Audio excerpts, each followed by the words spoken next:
la semaine s'est très bien passée. On a retrouvé notre équipe sur place d'Oír para Vivir avec le personnel dominicain qu'on avait formé il y a 2 ans. Donc super bon point, un point positif, c'est que ce sont les mêmes personnes, il n'y a pas eu de départ, la même équipe est toujours en place, donc ça c'est un point positif pour Audition Solidarité. Sinon sur la semaine on a pu voir les enfants comme d'habitude et passer pas mal de temps sur donc la Terapia del Habla avec les 3 orthos parce qu'on était une équipe renforcée d'orthos cette année. Donc on a pu optimiser notre temps avec les enfants, offrir de vraies séances d'orthophonie, discuter avec les parents, prendre du temps avec les familles qui étaient présentes aussi cette année. C'était une nouveauté parce qu'il y a 2 ans nous n'avions pas eu autant de parents et également prendre du temps avec les professeurs.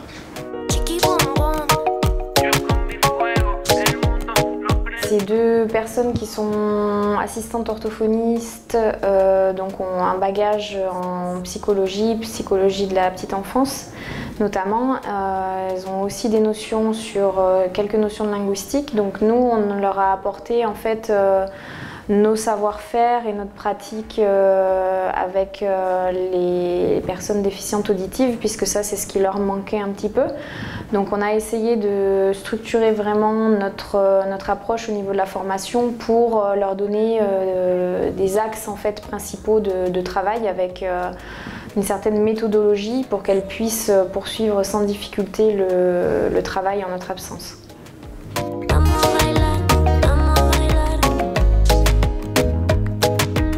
J'ai constaté une évolution plus pour les tout petits, puisque j'ai vu que les appareils avaient été portés, certains qui ne réalisaient pas ou qui avaient été en premier appareillage sur l'année 2019. Là, j'en ai vu plusieurs qui déjà vocalisaient très facilement, donc la démutisation a été faite grâce au port régulier des appareils.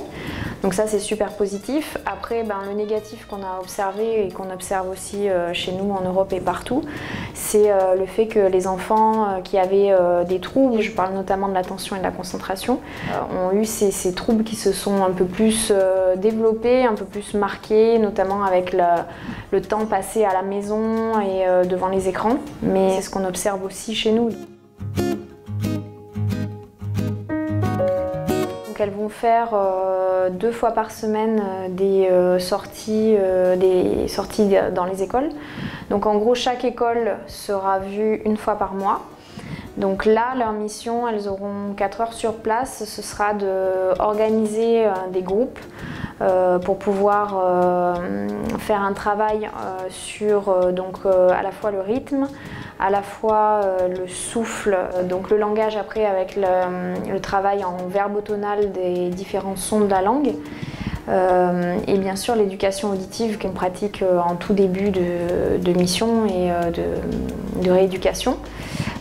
Donc leur mission à elles, c'est vraiment de faire ce travail-là dans les écoles avec le soutien et la présence des professeurs au maximum quand c'est possible pour que justement les exercices qu'elles proposent puissent être facilement repris en classe lorsqu'elles ne sont pas là. Le moment fort de la journée, ça a été de voir que mes assistantes ortho pouvaient mener de A à Z une séance de rééducation avec des enfants qui ont des profils différents, réussir à s'adapter aux situations, réussir à proposer des exercices qui mettent les enfants et les jeunes en situation de réussite et du coup par cette occasion valoriser l'expérience du jeune et en même temps leur approche aussi.